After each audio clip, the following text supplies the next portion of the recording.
manusia, yaitu tentang apa kira-kira? Coba dilihat badannya apa nih? Kaki ini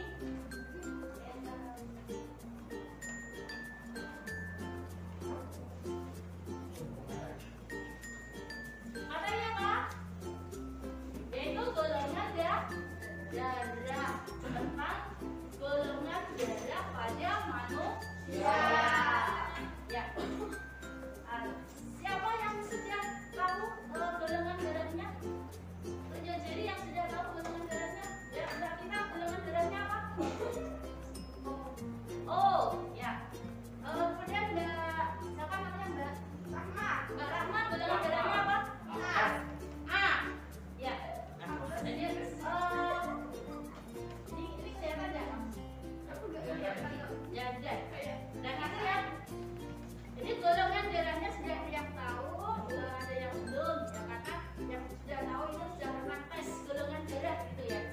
Ya.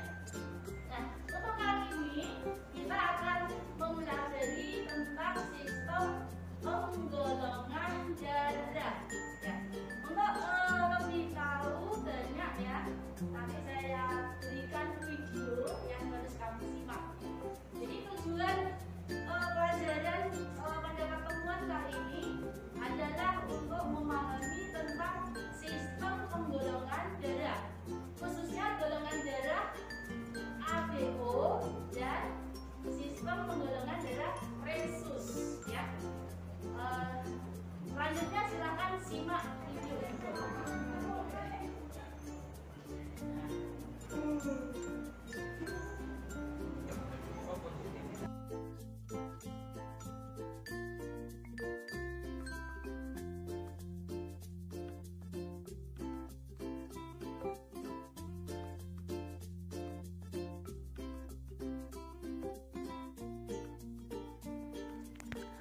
Golongan darah pada manusia.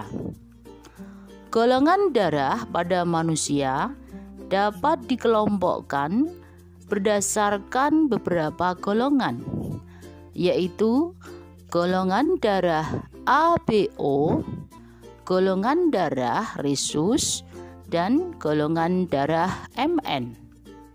Namun yang selama ini kita kenal adalah golongan darah sistem ABO dan sistem resus. Penggolongan darah ini didasarkan atas ada tidaknya antigen dan antibodi pada darah manusia.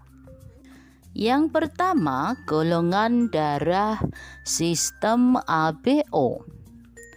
Menurut Karl Landsteiner tahun 1900, golongan darah manusia dapat dibedakan menjadi 4 macam, yaitu A, B, AB, dan O atau 0. Penggolongan darah ABO berdasarkan pada ada tidaknya antigen antibodi di dalam darah seseorang. Antigen biasa disebut dengan zat asing yang dibentuk berupa agglutinogen, yaitu zat yang menggumpalkan. Sedangkan antibodi atau pelawan antigen yang dibentuk berupa agglutinin atau zat yang digumpalkan. Baik zat yang menggumpalkan maupun yang digumpalkan merupakan suatu protein. Golongan darah A mempunyai agglutinogen A dan agglutinin beta. Golongan darah B mempunyai agglutinogen B dan agglutinin alfa. Golongan darah AB mempunyai agglutinogen A dan B, tetapi tidak memiliki agglutinin. Sedangkan golongan darah O tidak memiliki agglutinogen, tetapi memiliki agglutinin alfa dan beta. Aglutinogen A dapat menggumpalkan aglutinin alfa. Aglutinogen B dapat menggumpalkan aglutinin beta. Aglutinogen A dihasilkan oleh gen A. Aglutinogen B dihasilkan oleh gen B. Sedangkan darah yang tidak menghasilkan aglutinogen adalah gen O. Gen-gen penentu golongan darah tersebut disimbolkan dengan huruf I, singkatan dari isohemaglutinogen, sehingga alel-alelnya disimbolkan IA, IB, dan IO.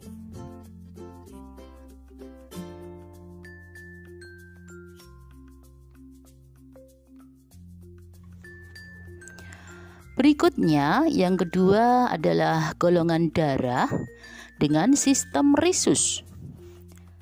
Selain golongan darah ABO, dikenal pula golongan darah rhesus yang ditemukan oleh Landsteiner dan Wiener tahun 1940.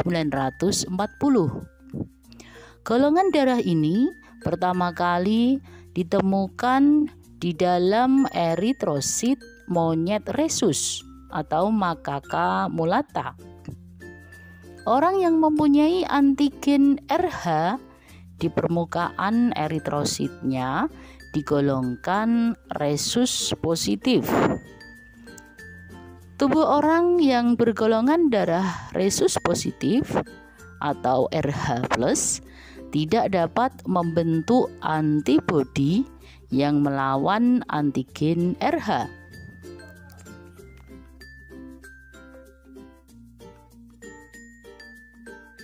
Sebaliknya, orang yang tidak memiliki antigen RH di permukaan eritrositnya digolongkan rhesus negatif atau RH-. Tubuh orang yang bergolongan darah rhesus negatif dapat membentuk antibodi terhadap antigen RH. Dalam sebuah kasus, seorang ibu yang memiliki RH- mengandung bayi yang bergolongan darah RH+. Tubuh ibu akan membentuk antibodi yaitu anti-RH+. Antibodi ini melawan darah bayi yang mengandung antigen RH. Biasanya anak pertama lahir dengan selamat karena proses perlawanan itu tidak begitu kuat atau mungkin belum begitu kuat. Jika kemudian ibu tersebut mengandung anak kedua yang juga bergolongan darah rhesus positif, antibodi yang telah terbentuk di dalam darah ibu akan melawan antigen RH pada eritrosit anak. Akibatnya eritrosit bayi akan menggumpal atau mengalami aglutinasi. Bayi tersebut akan menderita gangguan darah yang biasa dikenal dengan istilah erythroblastosis fetalis, yakni penyakit anemia atau kurang darah karena sel-sel eritrosit berkurang. Penyakit ini dapat mematikan, tergantung pada parahnya reaksi.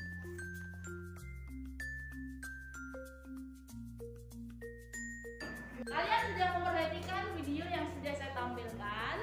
Sekarang coba dari apa yang kalian amati tadi, ada beberapa pertanyaan yang perlu saya sampaikan. Yang pertama yaitu tentang aglutinogen. Apa yang dimaksud dengan aglutinogen? Aglutinogen disebut juga dengan antigen berupa zat asing yang memiliki sifat sebagai zat yang mengumpalkan. Ya, oke. tepat sekali. Jadi aglutinogen yaitu zat yang biasa disebut dengan antigen, ya, yang memiliki sifat sebagai zat yang menggumpalkan. Nah, kalau aglutinogen itu zat yang menggumpalkan, lalu apa yang dimaksud dengan aglutinin? Aglutinin biasa disebut juga dengan antibodi berupa zat yang memiliki sifat yang digumpalkan. Oke, 100 buat Mbak Davina. Jadi aglutinin adalah zat yang digumpalkan. Jadi tentang golongan darah sistem ABO. Ya. Jadi yang perlu diperhatikan pada bagian ini.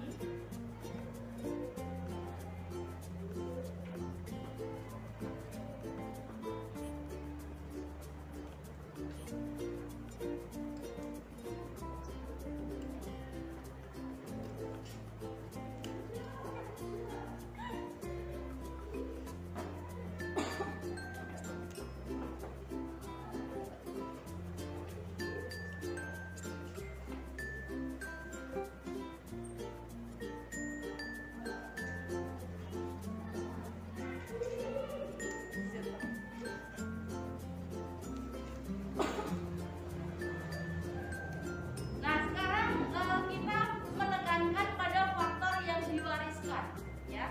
Jadi kamu perlu mengingat yaitu tentang genotip yang ada pada golongan darah sistem ABO, seperti yang sudah saya sampaikan pada tayangan video tadi. Golongan darah A ini memiliki genotip 2 macam, yaitu IA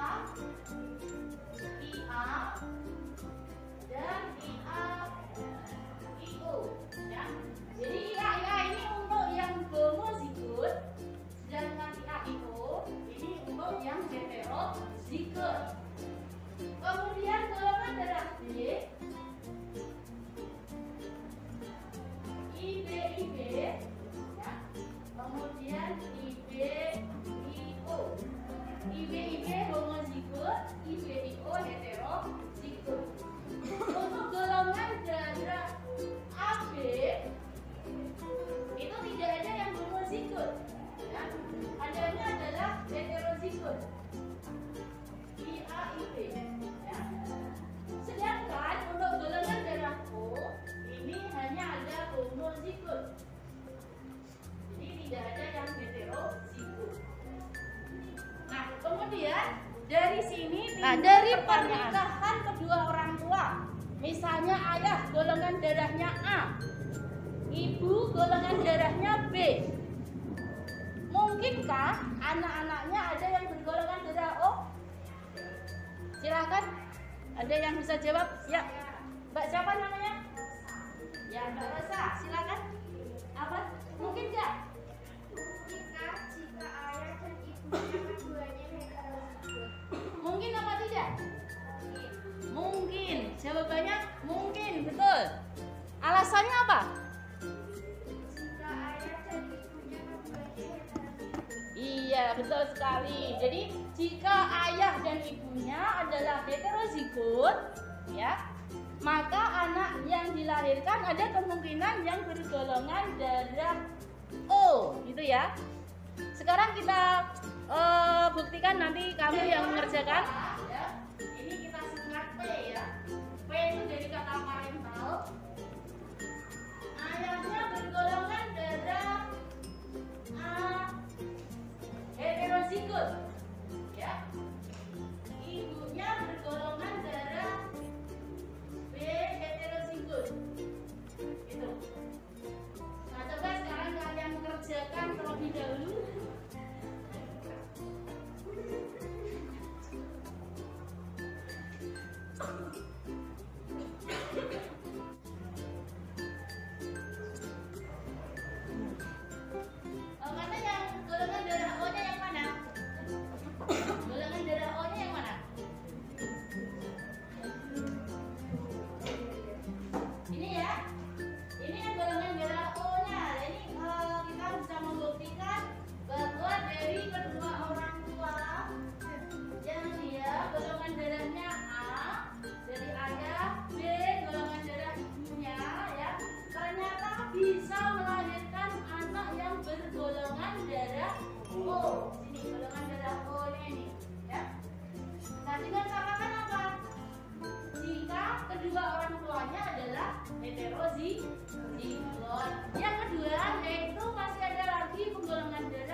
dia ketika sudah menikah mengandung anak yang golongan darahnya resus positif, ya. Jadi ini hanya satu kasus, yaitu bila wanita golongan darahnya resus negatif mengandung anak dengan golongan resus positif, ya. Yang akan mengakibatkan apa? Kelainan pada janin, yaitu berupa penyakit apa? Erythroblastosis fetalis. Sekarang kita buat bentuk pewarisannya seperti apa gitu ya.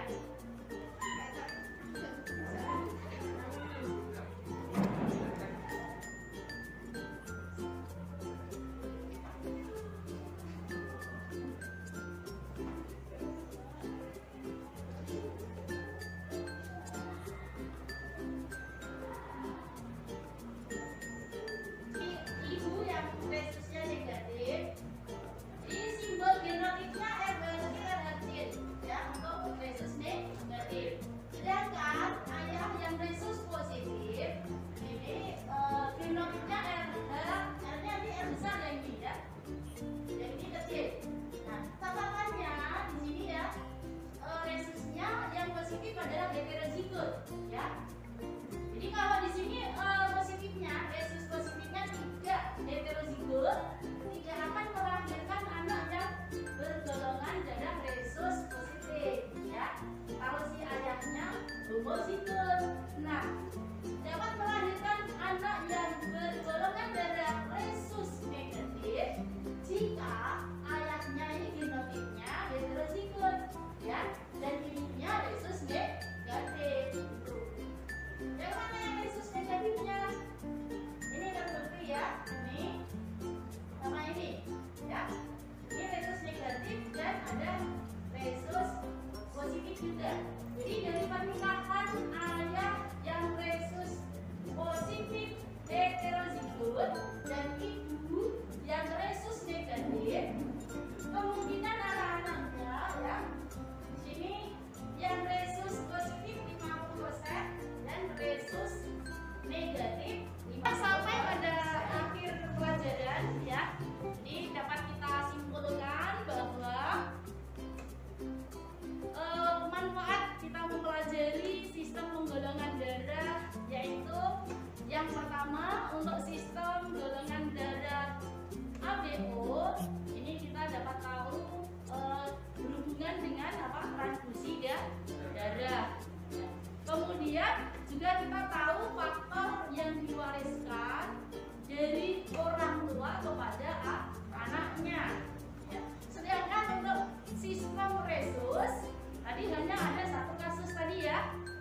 Jika ibu bergolongan darah resus negatif dan anak bergolongan darah resus positif, itu akan berdampak penyakit erythroblastosis fetalis. Namun yang di sini jadi catatan untuk resus negatif pada wanita itu populasinya sangat kecil, ya. Populasinya sangat sedikit. Jadi kemungkinan yang terjadi juga tidak banyak. Yang terakhir